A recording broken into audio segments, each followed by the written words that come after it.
మేము స్వస్తిక్ తేజ ఆన్లైన్లో బుక్ చేసి తెచ్చుకున్నామండి. పూత వచ్చింది, పిండి ఆగిపోతుంది, తెగుళ్ళకు మంచిగానే తట్టుకుంది అన్న. కొమ్మకులు కూడా తట్టుకున్నది, తర్వాత బూడిది రాకుండా ఆపింది, తర్వాత దీనికి పురుగు కూడా జర కంట్రోల్గానే ఉంది. ఏ మందు కొట్టినా కానీ తీసుకుంటుంది మందు. నీళ్ళకు కూడా కొద్దిగా లేట్ అయినా కానీ నీళ్ళకు కూడా తట్టుకుంటుందండి. మనం 10 రోజులు 15 రోజులకు కొత్త ఇచ్చినా కానీ తట్టుకుంటుంది. అంతా వడబడిపోదు చేను.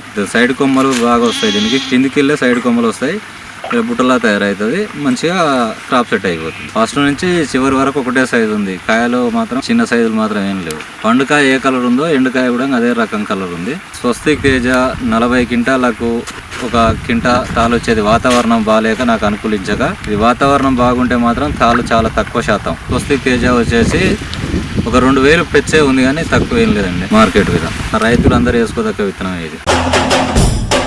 స్వస్తిక్ తేజ